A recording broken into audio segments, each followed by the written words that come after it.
সেনাবাহিনী প্রধান বর্তমান পরিস্থিতিতে যে সমস্ত বিষয় বলেছেন রাজনৈতিক নেতাদের সাথে, এগুলো একান্ত ব্যক্তিগত আলাপ, এগুলো কোনো প্রাতিষ্ঠানিক মিটিং বা প্রাতিষ্ঠানিক আলাপ নয়।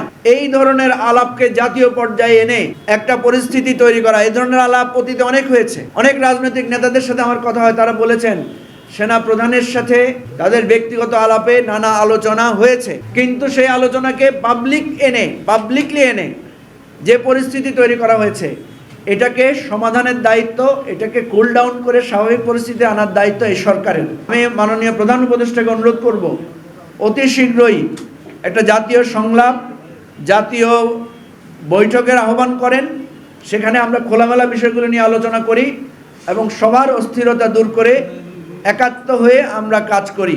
অনেক ন্যায্য কথা বলতে জানি, কিন্তু কৌশলগত কারণে আমাদেরকে রয়ে সয়ে অনেক কথা বলতে হচ্ছে। সুতরাং সবাইকে ধৈর্য ধারণ করতে হবে, সবাইকে একটা মাথা ঠান্ডা রেখে অস্থিরতা দূর করে চলতে হবে।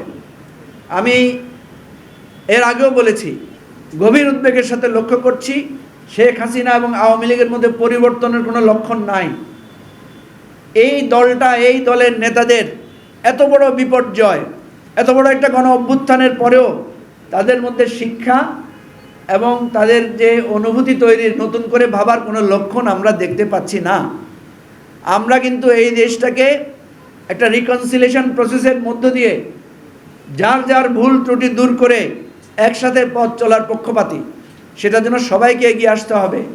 আপনি আমাকে খুন করবেন, আপনি আমাকে গুম করবেন, আপনি আমার লক্ষ লক্ষ লক্ষ লক্ষ কোটি টাকা লোপাট করে দেশটাকে শূন্য করে ফেলবেন, এরপরও অনবরত হুমকি দিয়ে যাবেন, এরপর বলবেন আপনার সাথে আমার ইনক্লুসিভ পলিটিক্স করার জন্য।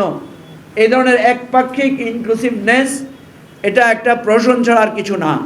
আমরা বলছি যে যার যার জায়গা থেকে সবাইকে এগিয়ে আসতে হবে, সবাইকে ন্যায্যতার ভিত্তিতে ভাবতে হবে এবং ভেবে আমাদেরকে সঠিক পথের দিকে আমাদেরকে যেতে হবে।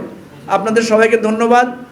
আমরা অন্তর্বর্তীকালীন সরকারকে অনুরোধ করব, দেশের এই পরিস্থিতিতে আপনি একটি জাতীয় সংলাপ আহ্বান করেন দ্রুত, যেটা আপনি ভারতের উস্কানির সময় করেছিলেন।